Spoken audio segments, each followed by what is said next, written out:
पिछले कुछ सालों से चुनाव दर चुनाव जीत रही बीजेपी के संगठन की एक खासियत ये भी है कि भले ही संगठन के चुनाव चल रहे हैं, लेकिन चुनावी राज्यों में उसका फोकस जस का तस बना रहता है। इसका एक ताज़ा उदाहरण केरल से सामने आ गया है। केरल में बीजेपी उतनी मजबूत नहीं है जितना उत्तरी राज्यों में है, लेकिन वहाँ इन दिनों बीजेपी की तैयारियों की चर्चा जरूर है। कांग्रेस के नेतृत्व वाला यूडीएफ और वाम दलों का गठबंधन एलडीएफ चुनावी तैयारियों में जुट गया है, लेकिन बीजेपी भी अपनी मौजूदगी मजबूत करने में लगी है। एक्सपर्ट्स का मानना है कि इस बार केरल में परंपरागत दो ध्रुवीय राजनीति में बदलाव के संकेत मिल रहे हैं। बीजेपी के बढ़ते प्रभाव ने कांग्रेस और लेफ्ट दोनों के लिए नई चुनौतियां खड़ी कर दी हैं। लेकिन आखिर कैसे? असल में ये बात सही है कि बीते दशक में केरल में वाम दल सत्ता में रहे हैं, लेकिन 2019 और 2024 के लोकसभा चुनावों में यूडीएफ ने बेहतर प्रदर्शन किया। देखना होगा कि इसका विधानसभा चुनावों पर कितना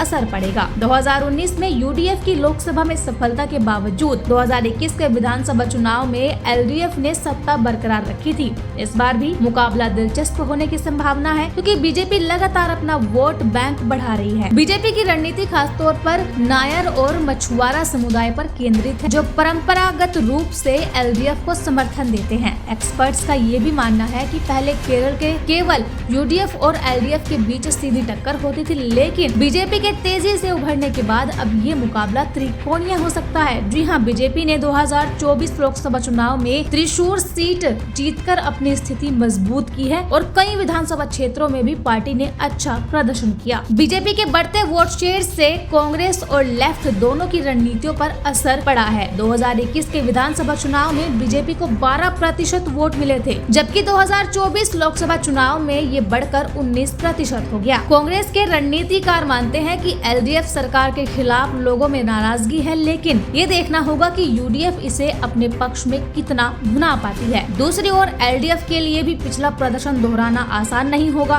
बीजेपी ने न केवल हिंदू मतदाताओं में अपनी पकड़ बनाई रखी, बल्कि ईसाई समुदाय का समर्थन भी हासिल करने की कोशिश कर रही है। ऐसे में केरल की राजनीति इस बार नए समीकरणों की ओर बढ़ रही है। कुछ एक्सपर्ट्स बीजेपी के इस प्लान को ओपन सीक्रेट का नाम दे रहे हैं, क्योंकि ये इनके प्रकारेण बीजेपी हिंदू वोटर्स को अपनी तरफ खींचती जरूर है। इन सब के बीच एक और मजेदार घटना पिछले दिनों में हुई। केरल में बीजेपी के प्रति सहानुभूति रखने वाले वोटर्स का एक धड़ा है जो कांग्रेस को पसंद नहीं करता। सीपीएम की नजर इस पर भी है, लेकिन कांग्रेस, सीपीआई और लेफ्ट की अंदरूनी राजनीति में इस पर गंभीर मतभेद है।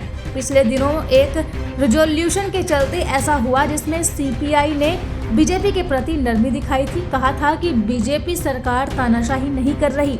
ये देखना होगा कि 2026 के विधानसभा चुनाव में इसका असर क्या होता है।